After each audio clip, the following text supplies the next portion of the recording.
ये ना ACL surgery के बाद है ना घुटने में ये कर कर कर कर आवाज़ चालू हो गई, पहले नहीं थी। ठीक है, पहले ये घुटना देखूँ तो इसमें कम है।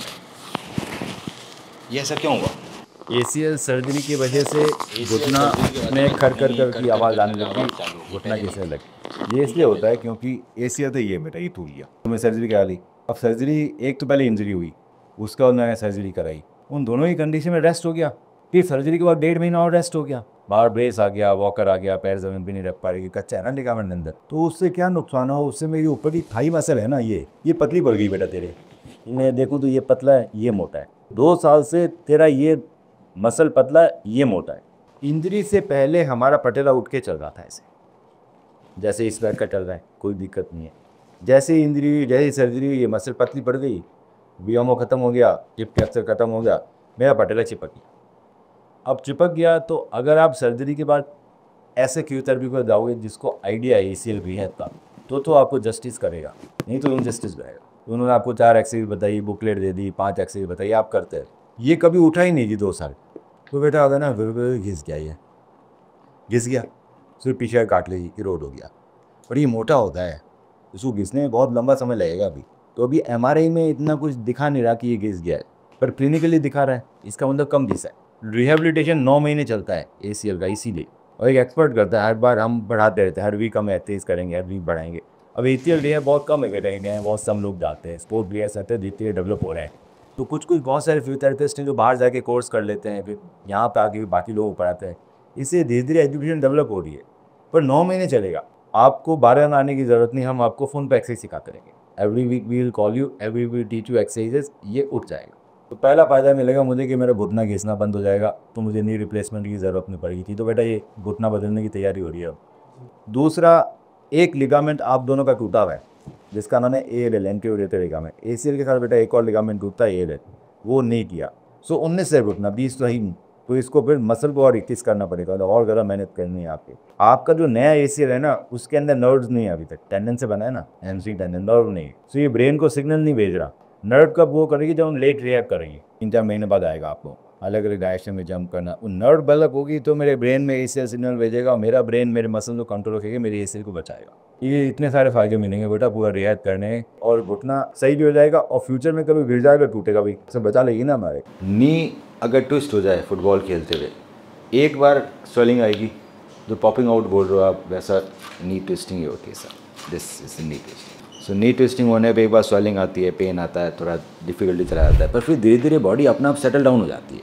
आपको कहीं भी चोट लगती है तो पेन वेन स्वेलिंग बहुत दिनों तक नहीं रहती ना बेटा। सो इसमें भी आप सेटल डाउन हो जाओगे, फिर आप नॉर्मल चलने लग जाओगे।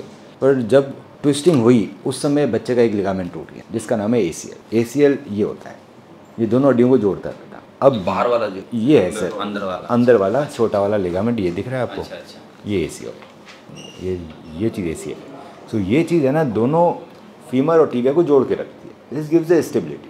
जब हम भाग रहे दौड़ रहे हैं तो पाँव हिल नहीं रहा है, पर मोमेंट ये टूट गया तो अब ACL टूटने के बाद ही बच्चा आराम से चल सकता है। क्यों चल सकता है? इसका कार्टिलेज तो अच्छा ना, is very young, this is the cartilage.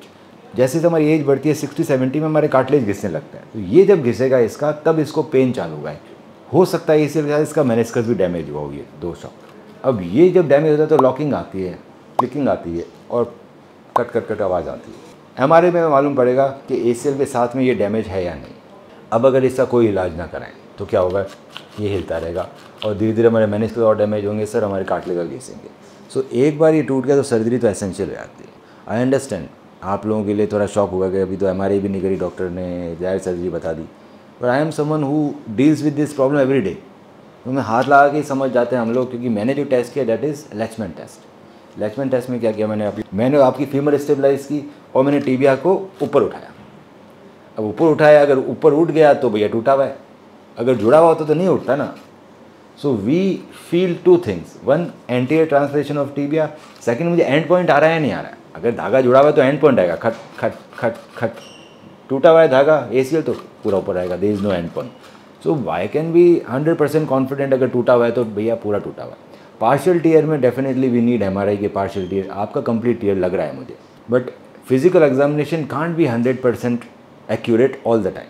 So we have to match MRI report with my physical examination. So अगर उसमें भी टूटा हुआ आएगा so we can proceed for surgery, क्योंकि सर्जरी तो फिर करानी पड़ेगी। अब जितना लेट करेंगे उतना मोड नी को डीजनरेट करेंगे। जनरली सर्जरी में होता क्या है, हम लोग जो ACL बनाते हैं डॉक्टर्स, वो आपके किसी न किसी टेंडन से बनाते हैं। तो ACL बना सकते हैं हैमस्ट्रिंग टेंडन से, यहाँ से एंकल के पास से पेरोनियस लॉन्गस से, क्वाड्रिसेप्स टेंडन से और पटेलर टेंडन से। ऑल ओवर इंडिया 95% लोग हैमस्ट्रिंग से बनाते हैं। ये हैमस्ट्रिंग से ऐसे बनाते हैं कि ऐसे निकालनी पड़ेगी बॉडी में से। हाँ, एक बाईपास में ग्राफ्टिंग करते थे। हाँ, सो एक नी से हम 2 हैमस्ट्रिंग टेंडन निकाल सकते हैं। तो 2 क्या है ना, पतले पतले रहते हैं। अब मैं हैमस्ट्रिंग निकालूँ या पेरोनियस लॉन्गस निकालूँ, दोनों का एनाटॉमी ऐसा ही रहता है, लंबा पतला गोल। अब ये मजबूत नहीं होते, मजबूत करने के लिए वो डबल करके 4 फोल्ड कर दिया, ऊपर बटन आ गया और फिर हमने पुराना ACL निकाल दिया, एक छेद ऊपर किया, एक छेद नीचे किया और मैंने अपना ACL डाल दिया, ऊपर बटन चला गया, नीचे चला गया स्क्रू और सर्जरी ख़त्म। ये चीज़ 1.5 महीना लगाएगी चिपकने में।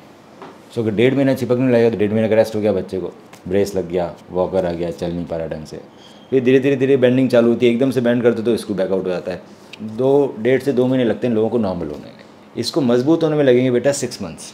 इसमें ब्लड प्रेशर ग्रो करेगी, फिर ये मजबूत होगा। 6 मंथ्स अगर मजबूत होने में लग रहे हैं तो 6 मंथ से पहले अगर कोई इंजरी हो गई तो इसके ब्रेक होने के चांसेस रहते हैं। 6 मंथ पे जब रनिंग चालू होती है then we have to start late rehab. अब लेट रिहैब वो है जो शायद आप कर नहीं रहे जब आप फुटबॉल खेलते हो। तो आपका लिगामेंट क्यों टूट गया, जो कुछ लोगों का नहीं टूटता, रोनाल्डो को तो नहीं टूटा आज तक, आप ज़्यादा फुटबॉल खेलता है। सो जो फुटबॉलर्स होते हैं वो कोई ना कोई एक्सरसाइजेज एवरीडे करते हैं ताकि उनका ACL बचा रहे, और वो बहुत हाई इंटेंसिटी एक्सरसाइज होती है, that is known as injury prevention exercise. आप फुटबॉल की बात करें तो FIFA 11+ there is a schedule, आपने करा है कभी? सो FIFA 11+ करोगे और उसको इंटेंसिफाई करोगे तो लिगामेंट टूटेगा नहीं तो आज नहीं तो कल वापस टूटेगा। टूटने का रीज़न ये है कि हमने फुटबॉल खेला पर इंजरी प्रिवेंशन एक्सरसाइजेज नहीं, वो भी रेगुलर बेसिस पे, क्योंकि 6 महीने तक इसको बचा पाना मुश्किल है। अब चीज़ें काफ़ी हद तक चेंज हो चुकी है। क्या चेंज हो गई है, अब उससे बात करते हैं। अगर मुझे बेटर रिजल्ट चाहिए तो मैं क्या क्या कर सकता हूँ। सो बेटर रिजल्ट के लिए सबसे पहले मैं करूँगा कि जो मेरा ग्राफ्ट है वो मैं चेंज करूँगा। जो ACL बनाऊँगा वो हम हैमस्ट्रिंग से नहीं बनाएंगे, वो हम बनाएंगे क्वाड्रिसेप्स से। क्वाड्रिसेप्स अगर ACL बनेगा तो सबसे स्ट्रॉन्ग बनेगा, ये टूटेगा नहीं।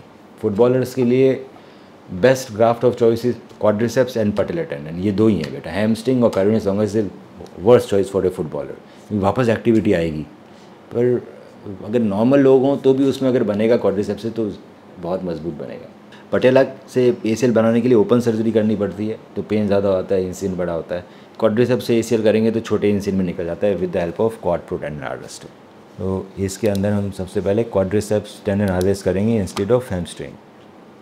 अब ये क्वाड्रिसेप्स टेंडन है ना, आपको मिलेगा एक ही मोटा, पतले दुबले नहीं मिलेंगे कि डबल ट्रिपल करें। ये सर थाई के ऊपर से। सो मैं चूज़ कर सकता हूँ, मैं ये 10 का है तो आपके अंदर आपकी हाइट कितनी है? 6 1 तो आई विल यूज़ 11 नंबर का। तो 11 mm का जो निकलेगा वो आप कभी भी हैमस्ट्रिंग और पेरोनियस लॉन्गस से अचीव ही नहीं कर सकते। ये एक ही निकलेगा। इसके जो बटन आते हैं उसका नाम फाइबरटेक टाइट है। जो बटन लगते हैं हैमस्ट्रिंग के बटन का नाम अलग है, क्वाड्रिसेप्स के बटन का नाम अलग है। And easily all over world अभी क्वाड्रिसेप्स सबसे ऊपर है। अब यूरोप में या अमेरिका में सर्जरी कराओगे तो क्वाड्रिसेप्स ही करेंगे, they will never touch hamstring और पेरोनियस लॉन्गस, क्योंकि क्वाड्रिसेप्स की फेलियर रेट सिग्निफिकेंटली लेस है एज़ कम्पेयर टू हैमस्ट्रिंग। और हम 11 mm तक का निकाल सकते हैं। निकालते कैसे? एक छोटा सा इंसिडेंस से निकल जाता है सर। जो मैं निकालूंगा वो मेरे को वापस उग जाएगा। हाँ, जैसे मैं बीच में से स्लिप निकाल ली, टेंडन पूरा नहीं निकाला, ये मसल है, मसल को तो हाथ ही नहीं लगाते, बीच का टेंडन निकालते हैं, वापस सिल देते हैं बेटा, टेंडन वापस मजबूत हो जाता है। तो जो मैं निकालता हूँ, जो मैं हैमस्ट्रिंग निकालूँ या मैं क्वाड्रिसेप्स निकालूँ, पटेलर टेंडन निकालूँ, सब वापस रीग्रो हो जाते हैं। फर्स्ट थिंग तो हमने ये की कि हमने आपके क्वाड्रिसेप्स टेंडन को यूज़ किया। इसके बाद सर्जरी में कुछ चेंजेस और भी एडवांसमेंट आ गए हैं। अब इतने बड़े छेद करने की जरूरत नहीं। सब जो छेद होते हैं वो छोटे होते हैं बेटा, फ्लिप कटर से होते हैं। बोन में अंदर घुसता है और फिर खुल जाता है, ये फ्लिप कटर है। सो फ्लिप कटर यूज़ करने से क्या होता है, हमें पेन नहीं होता क्योंकि छेद हमारा छोटा हुआ है। स्क्रू में छेद बड़ा होता है, फ्लिप कटर में छेद छोटा होता है। छेद बहुत छोटा है दोनों जगह। बटन्स एडजस्टेबल आने लगे। एडजस्टेबल मतलब बटन लगने के बाद 2 धागे खींचते अपना टाइट होता है। ऊपर भी एडजस्टेबल बटन, नीचे स्क्रू की जगह नीचे ही बटन लग जाएगा, अब स्क्रू नहीं लगेगा, स्क्रू जा नहीं सकता, छेद छोटा है। सो 2 बटन लगने से बेटा आपकी बैंडिंग आ जाएगी पहले दिन, first day. You do not, आपको धीरे धीरे बैंड नहीं करना है। स्क्रू में धीरे धीरे बैंड करना होता है, 10 डिग्री 20 डिग्री। इसमें यू कैन कम्प्लीटली बैंड, क्यों? बटन बैकआउट नहीं हो सकता, स्क्रू कैन बैकआउट, तो इसलिए स्लो बैंडिंग है। कंप्लीट बैंडिंग स्क्रू में तब आती है जब स्क्रू चिपक जाए, 1.5 महीने में हड्डी चिपका लेती है। This is day 1 bending.